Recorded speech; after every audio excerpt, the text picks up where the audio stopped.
Velkommen til dette første innslag av Orskoprat. Orskoprat en nytt senter av samlingen som vi er ferdig gang til. Videoinnslagene røyene som kommer her av YouTube stort og grei, og vet at det kan vanlig et godt iverlit om de evner som vi omrøver. Men om du vil høre mer, så det en langere utgave tøk av hver samlingen, tøk podcast. Her tid kunne få eika en litt og vitan om hvert evne.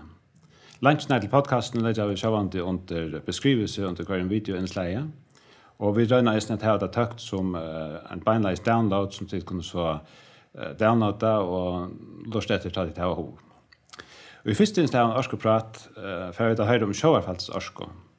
Og til det er velkommen her av Setre, og vi får prate med Bar Niklasen. God dag. God dag. God dag. Ja, kanskje du kan spørre vi å fortelle om litt om hva Sjåvarfalls Orska Ja, Sjåvarfalls Orska det så orska som man kan teka ur Sjåvarfallen. Och tar matar tar tidsi ur antal man brukar flow och fjörmånen har månen till att driva turbiner vi eller man kan bruka ta ferierna som i Sjåvarfallsrationen. Alltså till faktiskt som alla andra vindkraft eller vindmöller bara i sjönen. Hver firmen helt til sjølv man her i Sjåvarfalls Orsko montel verande orskekjelter? Ja, så det den stora månen är att man kan förutse det öle väl. Alltså hvis man hittar efter öron verande orskekjelten som vi brukar i färjan så det alla tänkte att väckarna alltså det solorska så ska det vara gott väder och klart. Och det vattnorska så måste det vara regn eller smältande kav och vinterorska så det vinter alltså och då kan spåa om orskarna så måste vi veta om väckre och spå om väckre eller ringt. Och här är det Sjåvarfalls Orska här ända framåt så en like att jag kör släcker på meteorologi det kör på astronomi det driver av tyngdkraften från sol och måne som avskar jorden och jorden ligger så det skapas så såna punkter eller buckler och hemshövna som jorden så ligger och mäler och då får vi det så här alla tvärflowen där per dag som vi kunde förutse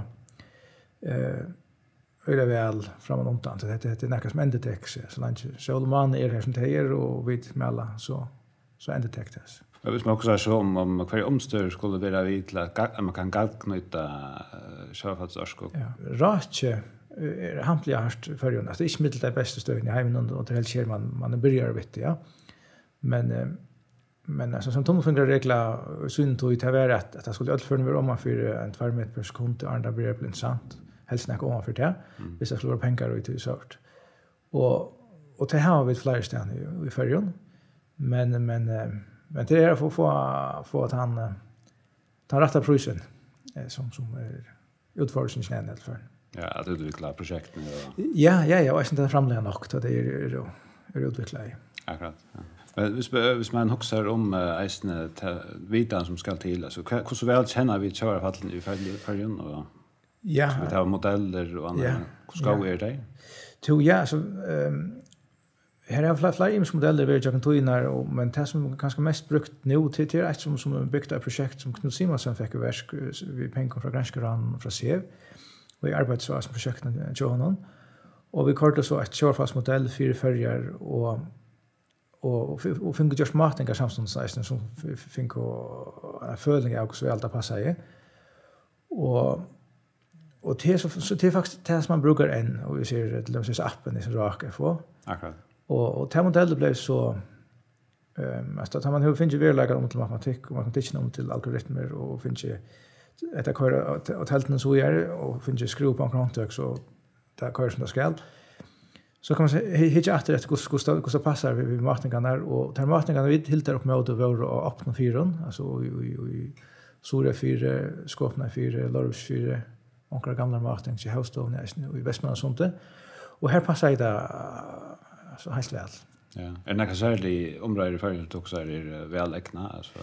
Ja, det visst att ja, så hvis det känner bara till orskarna så visst kan den här och matningarna att att alltså Västmanlandsund är välägna och är varst.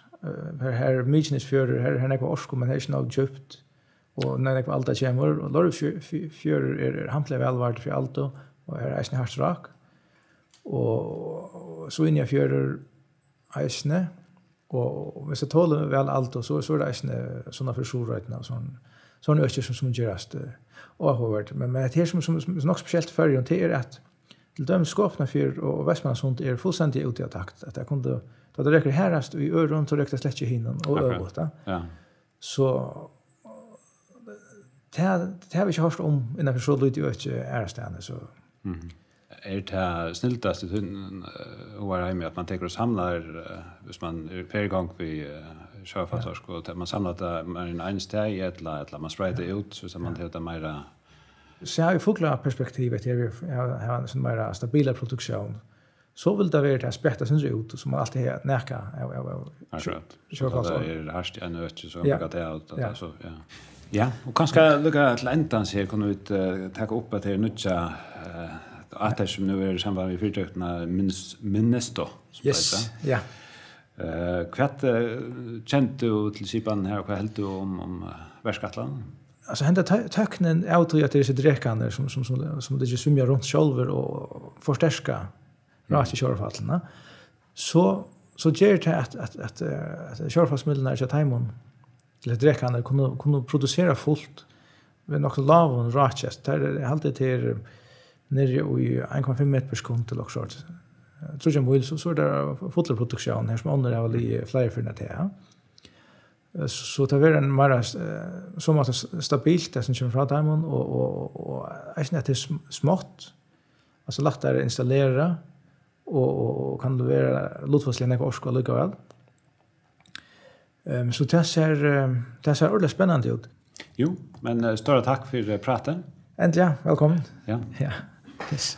Så tack. Tack för att du tömde att hitta en inslag någon. Vi startar om det inslag och damer inslagen vid annars här nu i Huxan. Är du välkommen att likea såna eller abonnera på henne.